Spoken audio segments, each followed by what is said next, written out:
Hi everyone, my name is Nighat and by training, I'm a lawyer and I run Digital Rights Foundation in Pakistan.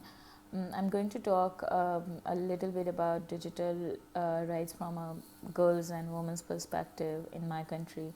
The online experience of women in Pakistan are always different from the men in the country. Overall, we have seen digital rights in the country plummet and other fundamental rights on the internet being curbed regularly. However, we see this happening frequently when an added layer of gender comes into play. In Pakistan, the digital gender divide is among the highest in the world. According to the GSMA Mobile Gender Gap Report 2019, Pakistan had the widest mobile ownership gender gap, as women were 37% less likely than men to own a mobile phone due to economic inequality and patriarchal attitudes. 31% of women who do not own a mobile phone in Pakistan report that disapproval from their family is the top barrier to owning a mobile phone. Only 4% of men in Pakistan reported this as a barrier at all, and no men reported it as their top barrier in owning the mobile phone. Only 56% of women were aware of mobile internet uh, in and as compared to 80% of men. As per a study by Learn Asia think tank based in Sri Lanka, Pakistani women are 43% less likely to use the internet than men. Internet access is a basic fundamental right. Denial of this access can disadvantage women financially, educationally, and hinder their exercise of basic rights like freedom of expression, access to information, and association and assembly in the online spaces.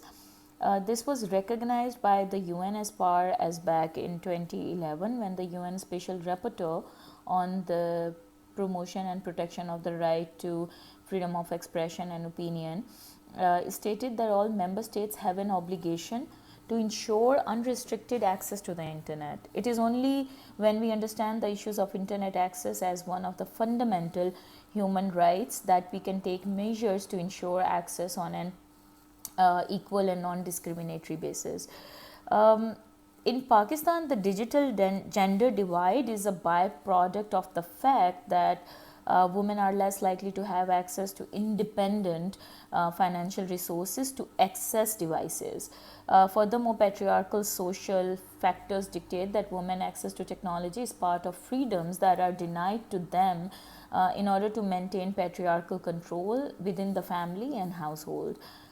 Unfortunately, something that is not captured by statistics is the fact that women who do have access to devices and the internet are never truly at liberty. Social surveillance and monitoring of activities by family members means that women have to tiptoe around number of restrictions.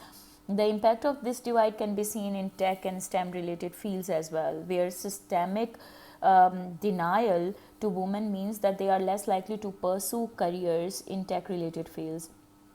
This means that a majority of the technology that is developed lacks the input of women and often have unintended consequences for women at large. As a woman having a social media presence in this country, it has always been very tough for me personally, and for the women and girls around me also. Women are subjected to all sorts of abuse, hate, harassment, especially due to our opinions and the fact that we are women. We now even see non-state actors, members of the government bodies attacking women on the internet for speaking up about policies of the government. Even during the pandemic, we saw how women were constantly vulnerable in online spaces. Our cyber harassment helpline has seen an increase of 189% in cyber harassment cases during pandemic and during the lockdown. This alarming increase in cyber harassment attacks on women show how women are constantly targeted in the online spaces just because of their existence. Um, I think to address all of the issues that I've mentioned above, I propose that during COVID 19, I mean, we are still living through these times. Internet service providers should lower the cost of internet packages. We feel that increasing the rates during pandemic amounts to profiteering during a public emergency. Increased rates of the internet also cuts access to information for a particular segment of the population. I also believe that targeted strategies of allowing women to buy devices on interest-free loans would go a long way in encouraging access to information and communication technologies. Digital Rights Foundation has called upon the government and telecom industry to utilize the Universal Service Fund, which was established by the government to support development of telecommunication services in unserved and undeserved areas, using an annual contribution from telecom companies to improve access to the internet. A more targeted approach towards specific population groups through the use of disaggregated indicators that accounts for intersectionality across factors such as age, religion, disability, economic position, and gender can positively impact the ability of various social groups to exercise their rights online and help bridge the digital divide. During the pandemic, in order to curb this digital gender divide and help women in online spaces, we also made a cyber harassment helpline available for 24/7 for 3 months in order to, of course, help young women and girls navigating online spaces safely and securely.